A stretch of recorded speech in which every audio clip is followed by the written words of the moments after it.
We'll go ahead and get started. Once again, this is the weekly Institute for Energy Studies Speaker Series. I'm happy this week to partner with my colleagues at the Foundation for Western and Alumni and to bring back a former student for the Institute for Energy Studies. My name's Darren McGee. I am director of the Institute, and Matthew just finished his degree here. He did the Bachelor of Arts in Energy Policy and Management, and he is right now working on community benefits agreements related to energy projects in Eastern Kentucky. So much as I would have liked to bring him here in person for this discussion today, a quick review of flight schedules and carbon impacts and budgets told me that was not a wise idea. So Matthew has generously agreed to be here through the miracles of Zoom technology, and hopefully we won't have any glitches. And so I will turn the screen over to him at this point and let you take off, Matthew. Sound good? Yeah, thanks for having me. Good afternoon, everybody. I'm Matthew Benedict. It was not long ago that I was a part of the seminar for the Energy Speaker Series. And this is really wild to be on the other side of the screen all of a sudden. But I couldn't be happier. So I'm going to be talking today a little bit about what I've been doing in Eastern Kentucky since studying at Western. And recognizing community benefits agreements as a potential tool to improve community influence and development decisions and address energy justice as we transition coal communities to a more diversified economies across the U.S. So I'm going to first of all pass it off. Before I start, actually, I'd like to share a few resources about Appalachian Kentucky. These are all books and films and websites you can go to learn more about the region. I think it's really important to understand, especially as an energy student, where so much of the energy that we use in the U.S. came from that made the Industrial Revolution possible. And so I'll put a little QR code up on the screen. You're welcome to scan this if you'd like to. I'll also share it at the end. But this is just a little crude website I put together with a bunch of resources about CBAs and also resources that my friends and colleagues that live out here, just so that they can share the story about Appalachian Kentucky, because I'm not the best person to do that. With that, I'd like to pass it off to Matthew from 1 month ago to do a little intro for everybody. Hi, everybody. It's Matthew from... Actually, I think that the audio might not be sharing, so I'm going to change that real quick to make sure that it is. There we go. All right, and now it should work. Past. Here we go. Hi, everybody. It's Matthew from the past. I'm currently driving out to meet with one of our coalition members, Virgil Baker, who's a local shepherd here in Perry County. Driving along the North Fork Kentucky River here. I'm not sure if you can see that quite well, but there it is. Yeah, and I think we'll be there pretty soon. So this is Virgil Baker. I got to visit his farm last month. This is at Brittany Fields Family Farm in Perry County, Eastern Kentucky. Virgil and his partner, Brittany, take care of a whole lot of different animals, including goats and sheep. And I had a really wonderful time getting to talk with them. Virgil and other local shepherds here are interested in setting up a solar grazing co-op, which would essentially work like solar grazing is a process that lots of different solar farms do all over the world, where you hire sheep to do the mowing for the grass or the vegetation on the solar project, so it never grows so high that it shades the solar panels. So it's a win-win, and it's especially important for agricultural economies. And so this is one of many community benefits that the Starfire Community Coalition is attempting to achieve on a solar project here in Eastern Kentucky called the Starfire Solar Project. And so it'd be goats just like these ones I got to hang out with that would be working up there. and improving the Eastern Kentucky's sheep economy. So that's just a little intro for what we'll be talking about today. But a little about me. In 2024, I was a part of the original class of the uh, Energy Communities VISTA program that was set up through Steward Individual Placements. It's a program that Conservation Legacy does. Um, all the people you see here were sent to different organizations in energy communities across the US. So those are communities that has historically produced energy that made the Industrial Revolution what it was and are now seeking to diversify their economies and need capacity building support. So yeah, each of us were set up with a different organization, and we would go there and kind of try to subvert the typical ways that a lot of government programs work, where it's like an individual from the federal government coming in being like, "Hey, I'm from the government and I'm here to solve all your problems." We don't really do that because that ends up not being totally helpful. We serve the local community. So we ask people what they want to do, and then we push forward their solutions, given as much information as we can offer. Um, I was set up with the Foundation for Appalachian Kentucky, which is a non-traditional community foundation. What that means is that they give a lot of power over how their funding is spent. One sec. Over how their funding is spent to the communities that they serve. So in each of these counties in Eastern Kentucky, in purple, there are volunteer members that form a meet in boards every month or so, and they make decisions over how funding is spent. So we call these like affiliate boards or community foundations. And they make plans like these. This is the Perry County Community Foundation's Community Investment Plan from a few years ago. And with these plans, they yeah, can have more agency over how their community grows and changes. Um, uh, I live over here in Hazard, Kentucky now. That's in Perry County. I can show you a little aerial view of what it looks like um, where I live currently. Um, so this is downtown Hazard. If you're coming in from the highway, you're going to drive in from this road here.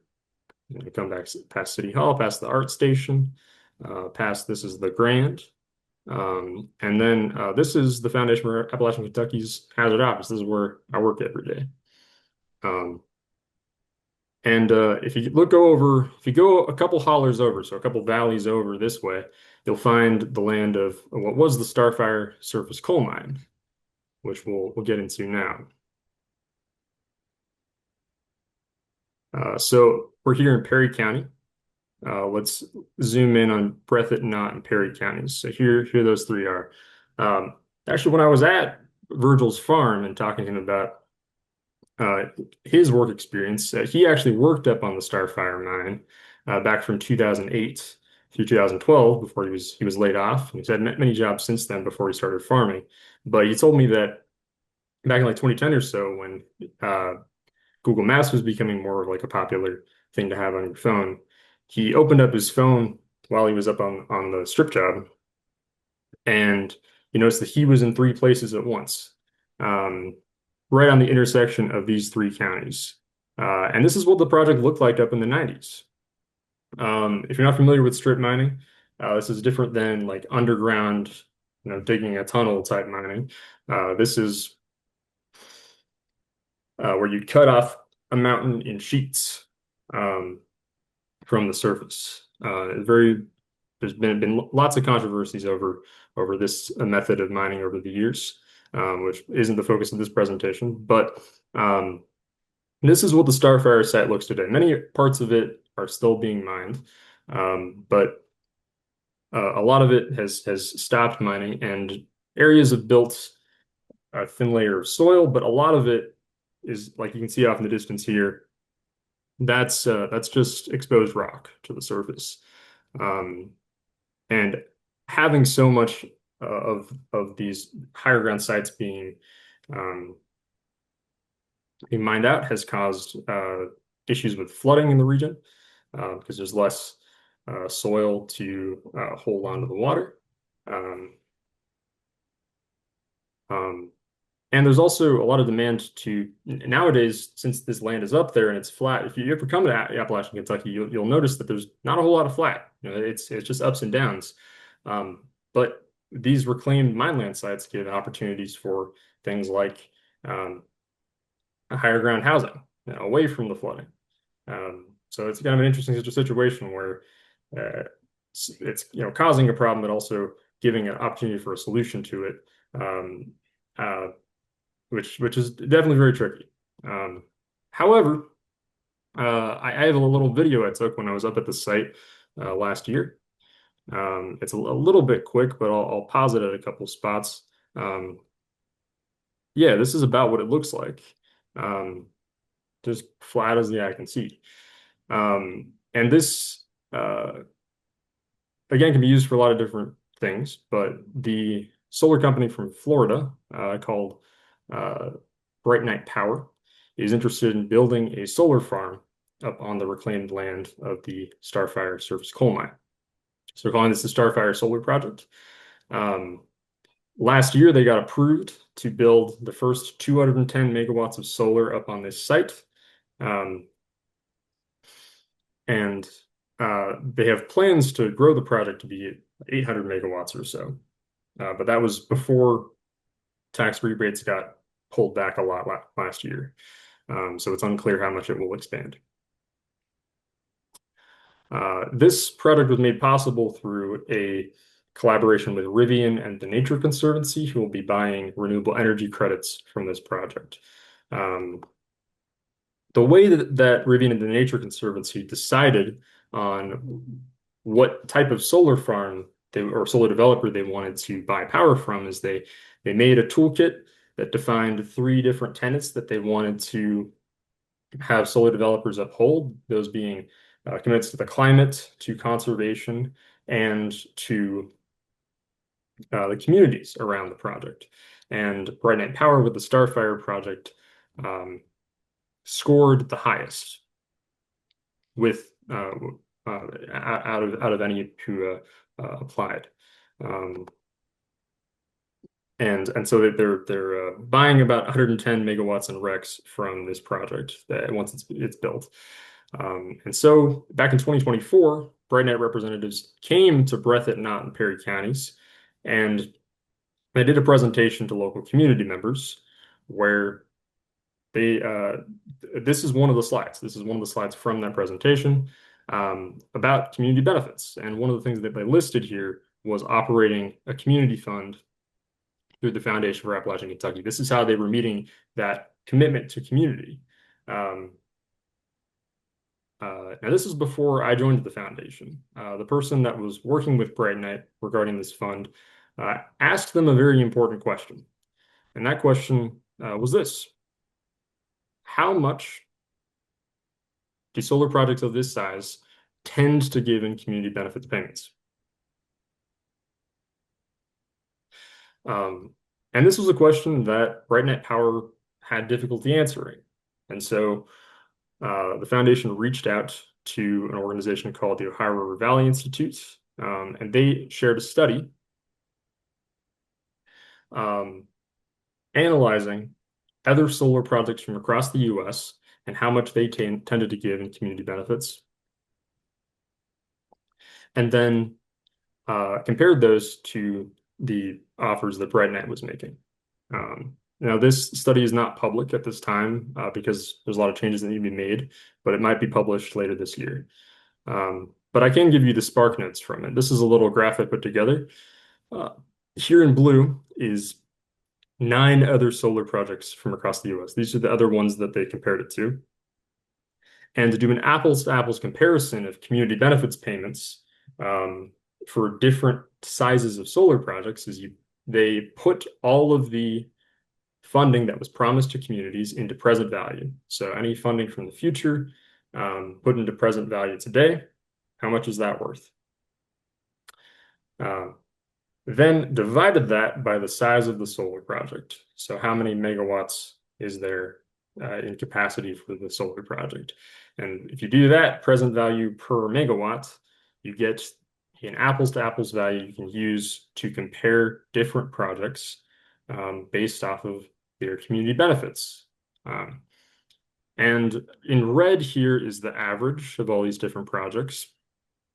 And over here on the side, this is the amount that Starfire Project proposed to give uh, to the community around their project. So it's significantly lower than the average, significantly lower than even the minimum benchmark we had here with the Red Brick Solar Project. So what I did after I was hired on as an AmeriCorps VISTA, I went to go talk with the affiliate boards of the foundation, and I shared this information with them. So I went to the Breathitt, Knott, Perry, and Floyd County Community Foundation meetings, and I shared this study with them. I shared the information, and they were like, "This doesn't seem fair. This doesn't seem like this is a really big solar project. They should be giving back more to the community." And so these community foundations decided to form the Starfire Community Coalition. And I can read you a little excerpt from their MOU that they signed to start the coalition, where they said that one of their main goals is to reach a community benefits agreement with Bright Night Power on the Starfire project. So, what does this mean? What's a community benefits agreement? I think the best way to get into what that really means is with a case study. So, imagine it's 2018, you're living in Nashville, Tennessee. Nashville has just been chosen as the new seat for Major League Soccer, and there's been a proposal to build out a new $225 million soccer stadium there in Nashville and a surrounding mixed-use development. You live in Nashville, you're a regular citizen, and you're a regular resident, and you recognize that there's a lack of investment in education where you live. There's a lack of investment in childcare, hospitals, and housing, and it's very difficult to get a well-paying job that's also safe. And so in response to this proposed soccer stadium, an organization called Stand Up Nashville started to put together a community coalition. So they put up flyers like these to get people to gather together to learn about what a community benefits agreement is. And what it is to put it, what a community benefits agreement is, it's a piece of paper that defines an agreement between a developer and a community coalition, which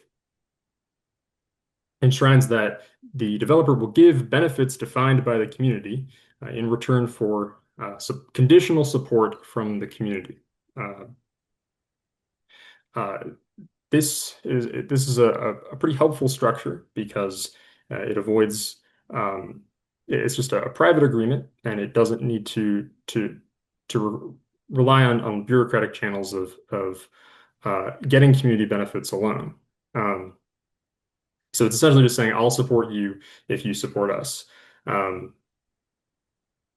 can walk you guys through the community benefits agreement that was achieved in Nashville in 2018, just to give you a clear idea of what this looks like.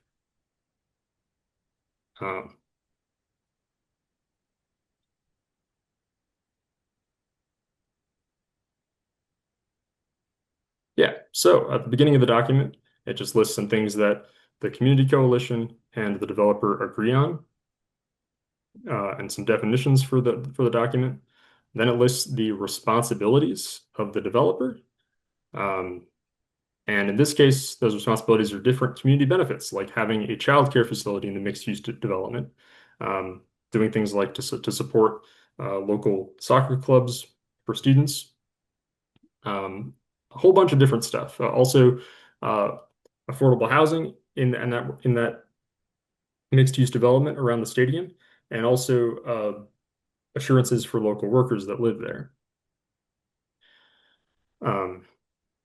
So they listed a whole bunch of different community benefits, and also had a monitoring system. So they'd have a community advisory board that would meet regularly and make a report to the community on how the developer is following through with these community benefits.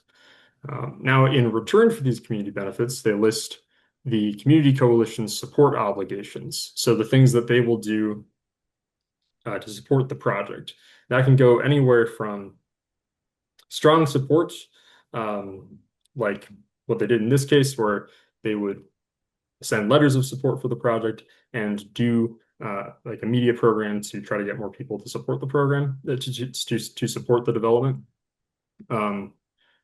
That's one side of what support can look like. On the other side, it can just be non-opposition. So, not going to regulatory hearings, not going to the places that they need to get uh, approval from in the process for building out the development. So there's kind of a spectrum there. Then there's some things that kind of tie up any loose ends at the end of the document. And then there's a signature from the developer of the project and a signature from the community coalition. So that's what a community benefits agreement is. This kind of a relationship between a group that has physical capital to try to do something, and a much larger group that has the political capital and the social capital to resist that project being built. That's pretty much existed for as long as humans have been doing civilization. This is just how that relationship and agreement between those two groups is translated into our current legal system. So this is a legally binding document that can then hold developers accountable to supporting the communities that they build in. So I'll bring it back to the presentation proper.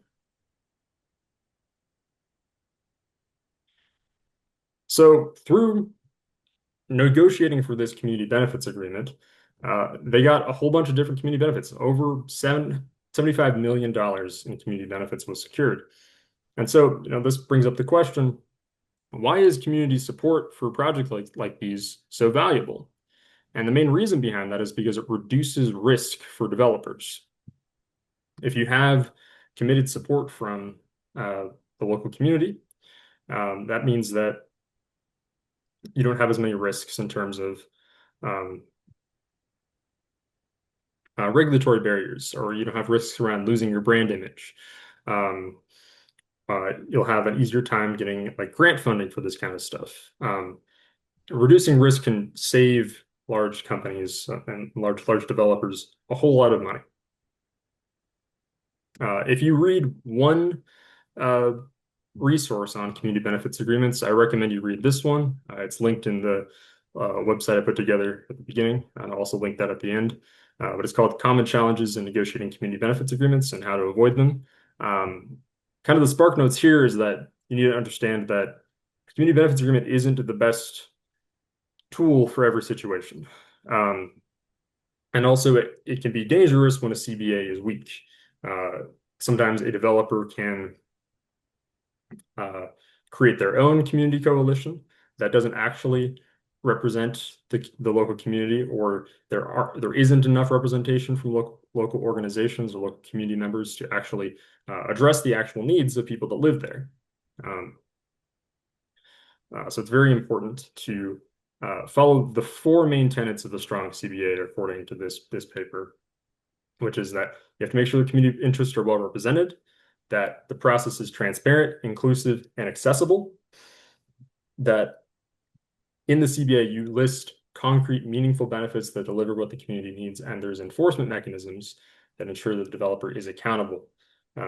So this is what you try to put together, and this is what we tried to do through our process of trying to achieve this community benefits agreement on the Starfire Solar Project. So again, this project is like an over $1 billion investment to build out this project. But not all that funding is going to stay here in Eastern Kentucky. You got to understand that most of the Appalachian region is not owned by Appalachians. And that's a key piece in why this region in particular is so impoverished in the U.S. Because there's absentee landowners that are taking a lot of the wealth that is here outside. And we don't want solar development in an Appalachian region or anywhere in the world to be a part of that process of wealth extraction. Additionally, there's not a whole lot of benefits for local communities just having this project by itself. With Rivian and the Nature Conservancy buying RECs from this project for most of the power. The remaining power could be bought by a local utility, and regulatory structures. And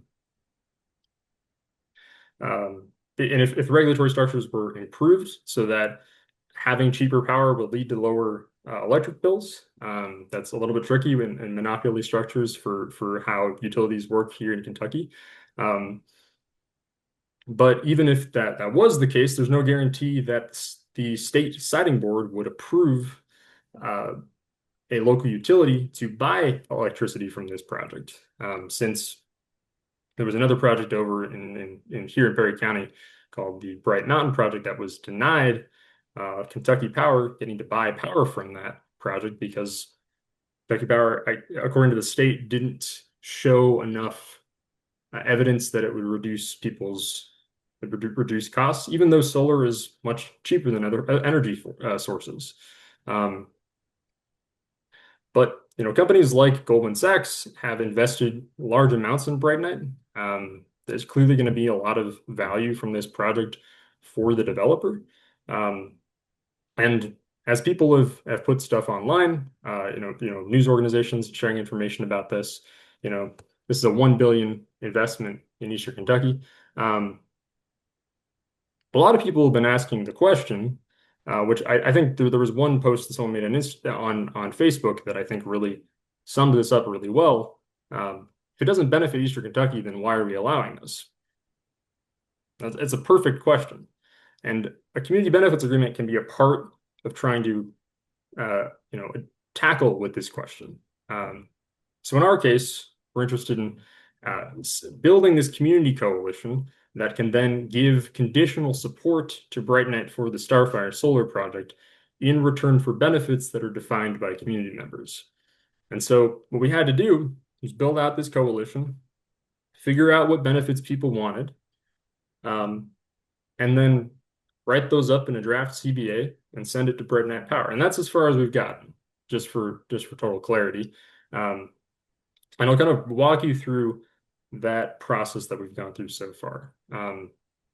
So again, these four organizations started the coalition, and then we had to make a plan on how we were going to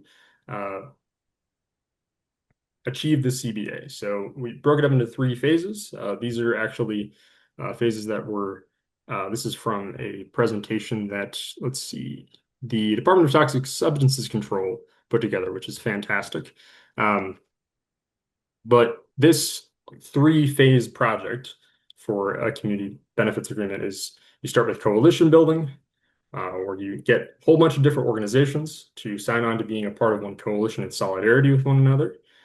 Then you develop your agreement to figure out what community benefits you want to negotiate for, how much support you want to give to the development in return for those benefits, and then work with a legal team to get that cinched up as a solid CBA draft.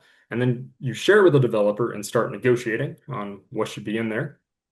And then once it's signed, you get to the implementation phase, where you monitor the CBA and make sure that all parties are held accountable to what's written in it, or amended as necessary. So with the coalition building phase, what we did first off is we put together a communication plan, which our idea was we were going to share as much information with as many people as possible, so that no one felt left out of the Starfire Community Coalition. People could be involved if they wanted to. We made a Facebook page. We made a website with information and a interest form people could fill out if they wanted to get on our email thread about our coalition and our efforts. We also put up flyers. Damn. So many flyers. I also got the chance to be on the radio, doing a talkback show, talking with people who called in. I was on television, which was very unexpected and cool. And also my friend put together some logos for our coalition as well, which was extremely helpful. Um, we held public meetings. This is one that I held. This is actually a chalkboard thing that I built. Uh, this is something that was developed by the University of Kentucky's agricultural program, which is something they often set up for people to write stuff on. And I try to do something similar. I made like a physical version of a digital survey that I put together, but ultimately I was just kind of overcomplicating it. I think there's probably easier ways to get people's input than um, building a big chalkboard. You can actually see the chalkboard behind me. I now just have it up in my room in the corner because a part of it broke off. This is one of the three chalkboards that broke off after it fell down at a farmer's market. But I kept carrying it with me to other farmers markets where I'd sit there and I'd talk to folks and get their email if they were interested in getting updates. Um, yeah, so I think the main key takeaways from our experience with coalition building is that, first of all, you want to start as early as possible. We were pretty late to the game. By the time that I was doing farmers markets, Bright Night Power had already been approved for the first 210 megawatts because I started about 6 months before then. We got the coalition started in April. Um, and then by the time it was August, it was tricky to move down that timeline really quickly without urgency getting in the way of making something actually good. Um, so starting early as possible. So recognizing when a development is getting proposed and either already having a coalition together or starting that coalition really quickly. The second key takeaway is to never feel satisfied with the number of people at the table. Um, it's never going to feel like there's enough people working on it with you. And I think that's pretty normal. But you have to move forward regardless. Like obviously, like if it's just like three people in the room with you, that's not a community coalition. But um, uh, also, you're never going to have every single community member there. Not everyone's going to want to be there and share their information. So um, it's a tricky balance to be able to move forward while also not feeling like you're leaving people out. So I think one key piece to making it more accessible to people to be involved is avoid what I did, which I tended to do a lot of information overload on people and put them into what I call information overload paralysis, where I would just kind of do what I'm doing right now, just dump a whole bunch of information on someone, and you know expect them to like remember it all, which is like not like I didn't want to like lie by omission or leave anything out. But it's a lot of info, like understanding what a community benefits agreement is by itself. That's three proper nouns that you don't really understand what they mean in that context already. So I think it's really important to just focus on building meaningful connections with people, just one person at a time. And then, slowly giving more information or having, something they could read that you could share with them or like a video they could watch, that kind of a thing to slowly, share information with people so that they'll remember it and they'll maybe get a little bit more, take more accountability over or more ownership over the coalition because it's a community coalition. People should be able to feel like they have agency, that they're shaping what the community benefits agreement will look like.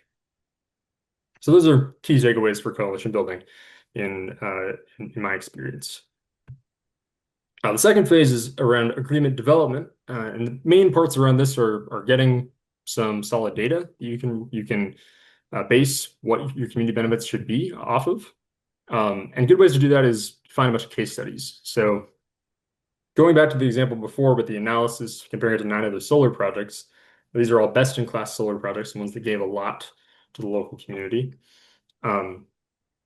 Let's just look at the Red Brick Solar Project and the Starfire Project and compare those two. So here's Red Brick, here's the Starfire Project. Red Brick Solar Project is one that's been proposed over in Virginia, not very far from where I am here in Kentucky. And they gave about $3 million to their community already. Like they haven't even started building and they've already given that amount back to the local community. And in present value, the amount that BreadNet proposed to give the local community is about 70% lower than in BreadBrick. So this is kind of where we set our precedent that we should have at least this amount in present value for our local communities. So that's about where we put in terms of the community fund. This is the case study we used for that. We also looked into labor concerns here also in Kentucky, about northeast from where I am, over in Martin County. This is the Martin County Solar Project. I got to do a site visit there last year. This is what it looks like up there. But at Martin County, they failed to hire a significant amount of local workers. They made big promises about hiring a whole bunch of folks from Martin County, and they only followed through with hiring 11% of their workforce locally. That's 47 folks from Martin County. Part of the reason this happened was that the contractor that was hired for this solar project was more comfortable hiring folks from where they already knew, from outside of the state, from the Mid-Atlantic and the Deep South. Now, the strategy that they have with the Starfire project isn't significantly different, but they're expecting to hire more local workers, even though there's less available local workers around the Starfire project than there was around Martin County. And so this is, the math isn't mathing here. So here's 941 available local workers in Martin County, around that area. They only hired 47. There's less local workers around Starfire, and they're estimating, their economic analysis they did was estimating 85. So this math isn't mathing here. So without something like a project labor agreement, which can ensure that the developer hires from like a local union, having something like a first source referral system where you have a list of local available workers, local qualified workers that the contractor is required to hire from first before seeking outside labor. And these are, good things you can do to really address the local labor issue and maximize the amount of benefit to the local community. Additionally, we looked into solar grazing. There's another solar project here in Kentucky called the E.W. Brown Solar Facility in central Kentucky, so northwest from me. Yeah, they do solar grazing. They work with the Shaker Village of Pleasant Hill to graze the solar farm with sheep. And they actually have a whole bunch of really cool resources online where you can, during the summer, watch live cams of the sheep up on the solar farm. It's a really good practice. So also through this project, like after we had a lot of people at the table, this is a Zoom link from a Zoom screen capture from one of our meetings that we had. We had a lot of different organizations together, which I'll show pretty soon. But I was also really proud of all the people that would come in person to the meetings as well. So we'd have it virtually and also in person from all sorts of different organizations. And I'm extremely proud of all the people that work together to make this coalition possible. Also, here's Virgil, a local shepherd, right here. So I think the key takeaways from agreement development are that you want to look at case studies for other similar projects to find a baseline for what you ask for in the community benefits agreement. And secondly, you want to balance your urgency to finish this first draft against the apathy that can arise when the process is too slow. So if you're in my case, I would take a very long time because I was trying to make sure that as many local people were involved as possible. But that can also lead to a sense of apathy where people feel disconnected with it because it doesn't feel like it's moving along fast enough. So there's a tricky balance to make there. And every CBA is different. There's no like one template fits all. You have to kind of do it case by case. I would think the most important thing to do, like once you have a community coalition set up, or even before any, if you're just thinking about getting it together, is to find legal support as soon as possible and figure out what the process is for getting legal support for your community benefits agreement. In our case, we were lucky enough to have two pro bono lawyers that would assist us with the project. Um, um, One of them was out of state, and one of them was in the state of Kentucky, and so we had to make sure there was a co-counsel agreement between the two of them, so that our out-of-state lawyer could do law inside the state of Kentucky, which is something I didn't know about beforehand. And so getting that done with early can reduce those delays that might lead to apathy with your community members. So, and also it's important just like respect your own time and energy throughout this process. And kind of let go of the urgency, focus on those, again, building those meaningful connections with people. That's really what this work is about. It's about building relationships, and then being able to figure out what people really want, because it's a hard question for people to answer. If you go to someone and ask them, "What do you want? What do you want from this developer that's trying to build in your backyard where you live?" It can be tricky, but over time, I think we figured a lot of it out. Um, I'm really proud to have 10 different organizations signed on to our memorandum of understanding for the Starfire Community Coalition. This logo here was made by a local artist here in Kentucky, Tyler Barrett. And these are the 10 organizations. We have 5 labor unions, the 4 community foundations, and the Southeast Kentucky Sheep Producers Association.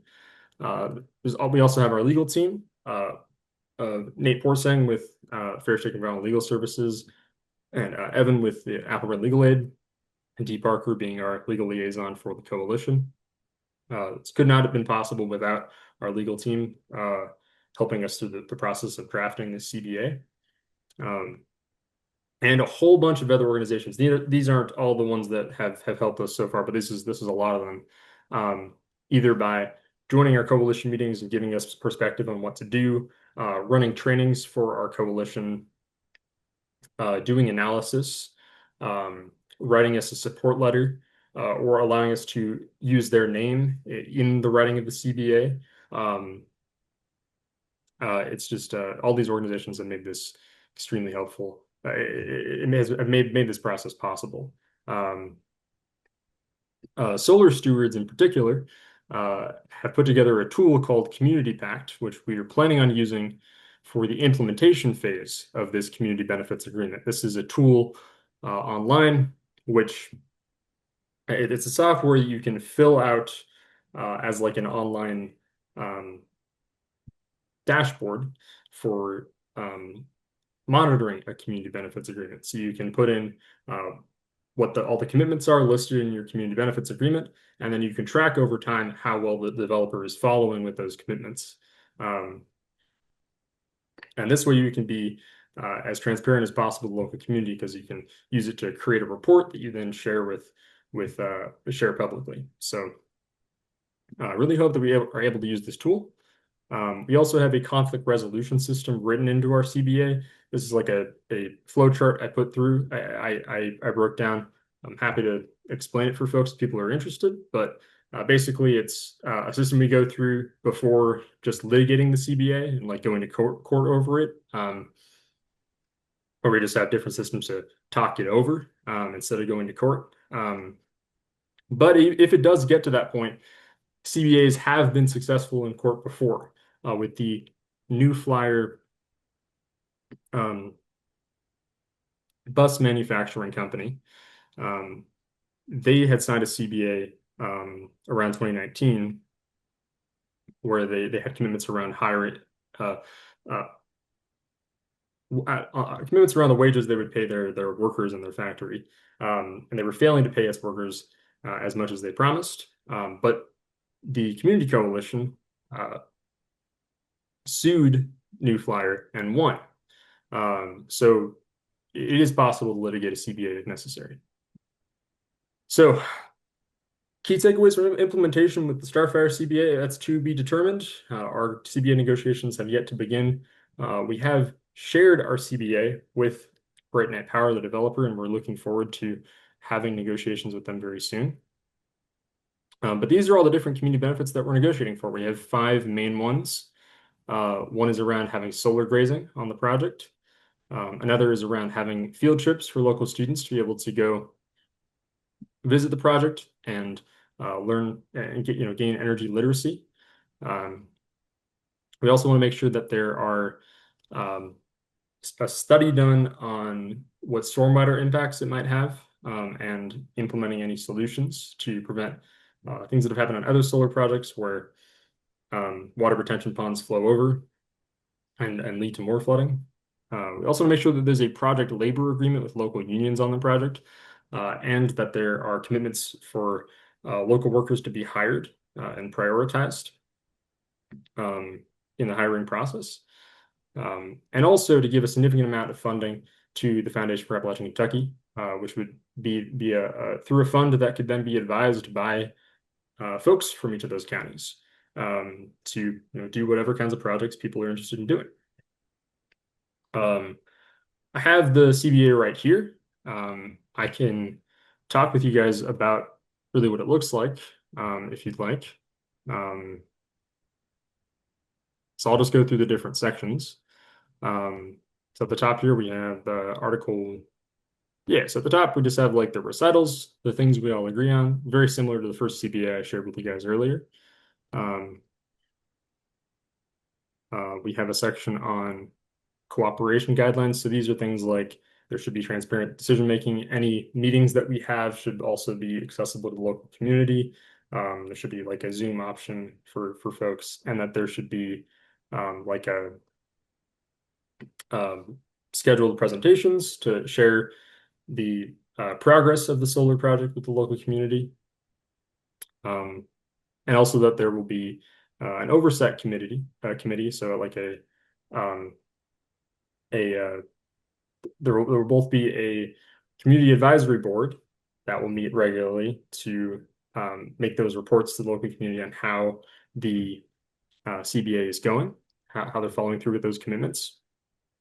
And also that BrightNet will set up their own selected staff that will be a part of that committee and sharing that information on how well they're following through with that. And in the community benefits section, we have the ones I just talked about: solar grazing, the site visit program for educational engagement, the flood risk reduction. We have a section on good jobs and hiring,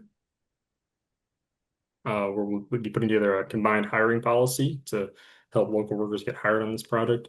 And also the funding for the Foundation for Appalachian Kentucky, which we set to start off the conversation. We set it at in present value per megawatt equal to the Red Brick Solar Project, all in upfront value to start the conversation, and we might spread that out over time, depending as reasonable. The last few sections are just what amount of support our coalition would give to the developer. We set it at non-opposition to start. That's where we're at. And also we have the conflict resolution system I talked about before. And then at the end here, there's just a section for amendments so that we can amend the CBA in the future as necessary. And a few general terms are just tie up loose ends, and then a section for signatures. So that's what our CBA looks like.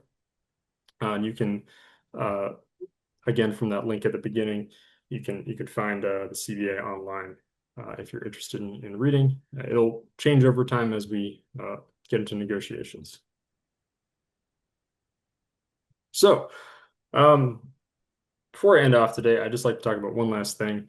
I was very inspired learning about the Stand Up Nashville Coalition that got so many community benefits for folks in Nashville. And so at the beginning of this process, I reached out to Stand Up Nashville and asked them if I could use their CBA. Excuse me. If I could use their CBA as like a template. And they got back to me. And one of the things they said in their email, which was extremely nice, I'm so grateful for this email. But they said to me that they said, I would also say CBAs take real community organizing to meet real community needs and have community support. And for a strange reason, reading this hit me like a punch in the gut because I'm a very like introverted person. I'd never done community organizing before this last year. Um, and I didn't know how to do this. You know, when someone looks at you and says, get organized, it's like, I don't know what that means. And I looked at a lot of different resources on how to do this. And I kind of realized now that there's really a gap on how to go from no co community coalition at all. It's just an idea in your head to making the coalition. And so I'd like to help bridge that gap a little bit. So here's a very rough presentation called How to Start a Coalition as an Introverted, Socially Anxious Person. None of this is medical or therapeutic advice. So, number one, you want to write yourself a script. You're going to write it all down. You're going to do a bunch of research on the thing you want to make a coalition about. It could be anything. It doesn't have to be for a community benefits agreement. It could be anything. Um, you're going to write it all down because uh, your script is your tool to fight anxiety attacks. Because if you feel one start to come on, you can just go back down to your script. Um, for my first presentation I did to the community foundations, I wrote exactly what I was going to say for every single slide of my presentation, and I just read it verbatim. Um, and that worked to get me through it. Second thing you want to do is you want to find an existing group to speak to. So you're going to find some group. In my case, I emailed my colleague Zach because he ran the community foundation meetings, and I was like, hey, can we talk about this stuff? Could I come to the meeting and do a presentation with folks? Um, then you're going to speak to that group with your script. Um, you're gonna speak to them, and afterwards you're gonna try to like have some casual conversation and talk about stuff and hang out. And that can be tricky for us introverts. I know. And it might not go well, but that's okay because you're gonna do it again. You're gonna go to another group and you're gonna speak to them with your script. And you might find, at least in my case, I found that over time it gets a little bit easier to talk to folks about about stuff. And you find you need your script less and less. Um, Now, as you're going through this process, what you want to do is you want to ask the groups to meet each other. So you want to collect folks' contact information. You can make a spreadsheet like this one. I've blurred out everyone's contact info. Um, but you can then ask them all if they want to meet and have the first meeting of a coalition focused on the thing that you want to have a coalition about. And then you do that first meeting. You get everybody together. And what I really recommend you do is you sign a piece of paper. So you can have whatever you want in the agenda. Um, but as some part of it, you want to officially start the coalition and sign some piece of paper that says, we are the blank coalition, and then with everybody's signatures. And what's really helpful about this is all of a sudden, it's not just an idea in your head, it's a piece of paper you can hold. And that difference feels really just ceremonial, but it's really a big difference. And it made me feel so much more like, oh, it's a real thing. Like we can really do this. So, and with that, your coalition is started. The CBA toolkit can really take you the rest of the way. I also linked this earlier. But this is just a really nice, accessible little resource that will take you through the rest of the process of a CBA. And there's a whole bunch of other resources in the website. So if you're ever in the Hazard area, if you're ever in Eastern Kentucky, please come by. It'd be great to come out here. I'd be happy to show you around. Um, and yes, I'm going to wrap up right now for time for Q&A.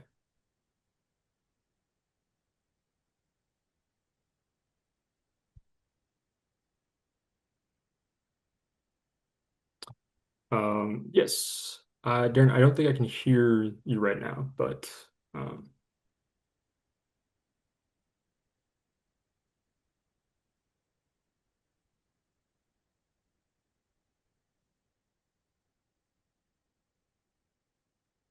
How about now? I can hear you now. Yes. All right, sorry about that. All this energy stuff kills me. Thank you, Matthew. I dare say, as someone, and you didn't get to hear the applause, so there's good applause here in the auditorium. As someone who grew up in Louisiana, I dare say that your accent has morphed from the Pacific Northwest towards the Southeast a little bit in the year and a half of time that you've been there. It's quite something to hear, and I imagine a couple of the students in this classroom who knew you when you were up here in Bellingham may have noticed that a bit. Thanks for those tips on how to deal with the challenges, the very real challenges of building a community benefits agreement and all the steps that come before the agreement. I'll ask anybody in the audience for questions. We'll start here. Yeah. So my question is, do you use a carrot or a stick with the developer, right power, when you present the CBA? What I'm wondering is if you have any way to quantify the benefit to the developer besides, just showing that it's less than other projects like Red Brick. If you have the ability to do any studies that show maybe what the financial benefits or the other benefits were for the other projects that you mentioned, and so that you can come to the developer with that. Like, I'm just wondering how you're going to approach the developer when you go with the CBA. Did you get that question, Matthew?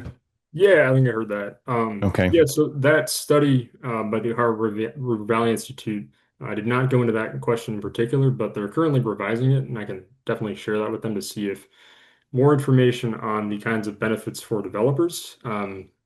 I know that for project labor agreements in particular, like having local workers on the project, that has a lot of benefits to the developer in particular, but reducing those risks of delays. But it is pretty difficult to quantify the risk of a delay because you don't know if it's going to happen or not. But I definitely think that would be an incredible carrot for developers, showing how valuable community benefits agreements are. I really think that this is a really powerful tool to speed up the energy transition, ideally. If you have the capacity to build up lots of representative community coalitions, that way you can guarantee support for solar projects that are good for local communities. And then have communities that are behind developers and getting them through the regulatory process as quick as possible. So it's hard to quantify. But I would love to I'll definitely be talking to folks about how to start doing that.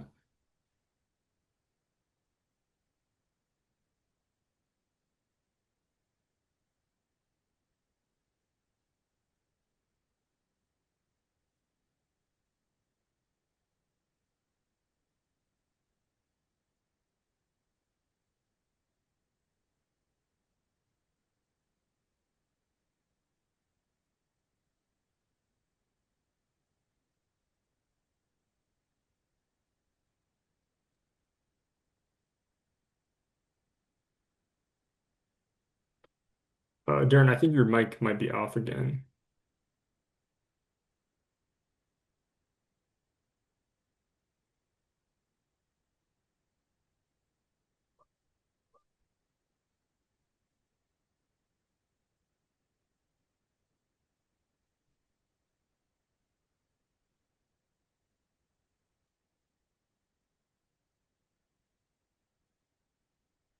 He's died. How about now?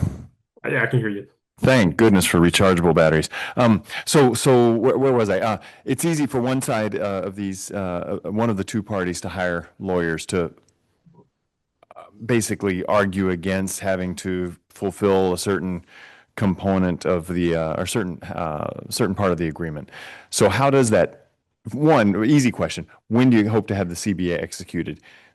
Two, how do you ensure that the community coalition has the resources to to enforce that benefit once it's that agreement once it's there? Yeah, so there's two things there. When I hope that the community benefits agreement would be signed would be like this month. That's honestly like we're really looking forward to getting in the room with the developer and negotiating. Ideally before it hits the ground. They have to start construction before July 4th this year to get the tax credits. So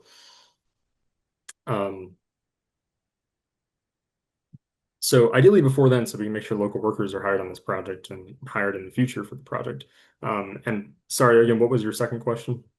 I forgot. Oh no, how does the community in Yes. I'm Right. most familiar with these in the context of landfills, very large landfills with very deep pockets to hire a very capable bench of attorneys to argue their case. And the communities in question may or may not have resources to hire similar legal representation to ensure that the CBA, the spirit of the CBA and the letter are carried out. Yeah, so I guess that's kind of my job as AmeriCorps VISTA this year to figure out how this will be sustainable going forward. I'm likely going to be like searching for a lot of different grants to support the community advisory board in perpetuity for this project, so that they and also using the program that Solar Stewards put together, the Community Pact, which will help with the monitoring of the CBA going forward, and that's for free for the local community. The developer does have to pay for it though, but we've been relying on pro bono legal support from Fair Shake Environmental Legal Services and Applewhite Legal Aid, which has it's made this at all possible in the first place. Gotcha. So yeah, big challenge for sure. Other questions in here?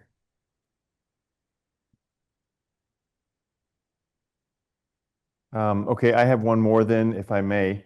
And that is, this is a technical question more about one of the slides where, it's very striking to see the dollars per megawatt installed of all those other solar farms, and then the one you're working with very far below that average. Is there any other way of understanding that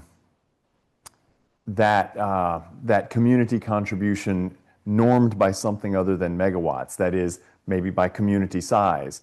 So if the gross numbers are 70,000 or 68,000 or whatever to much larger communities in terms of population, would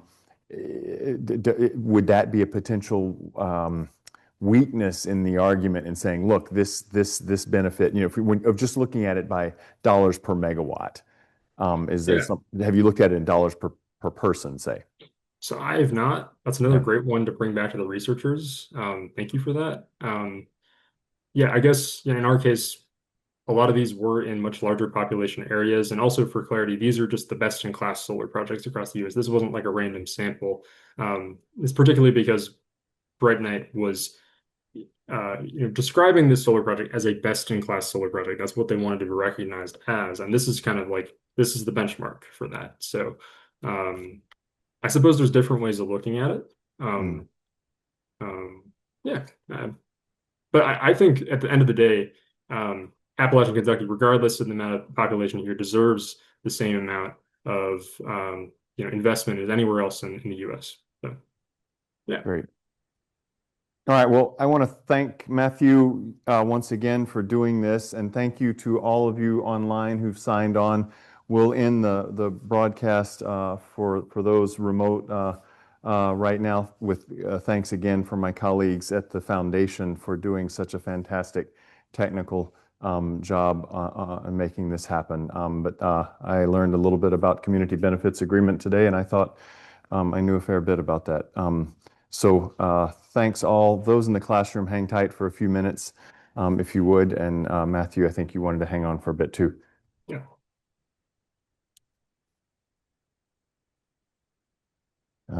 Let me see.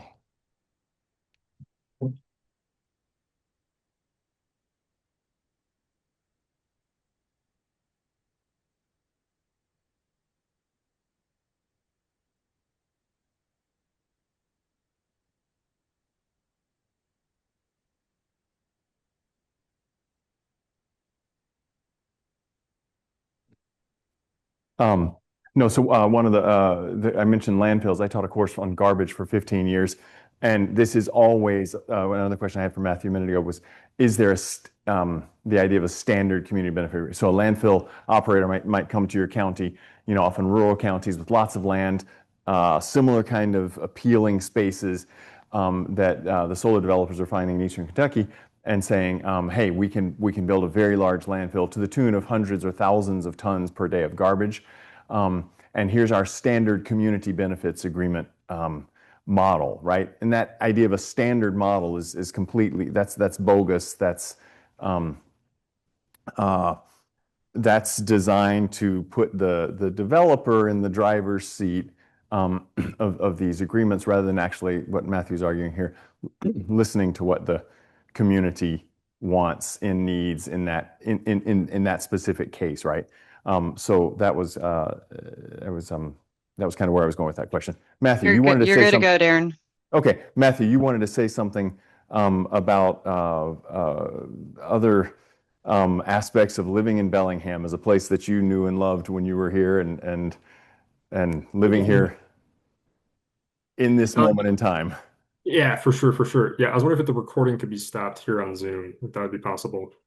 Yeah, Janine stopped it.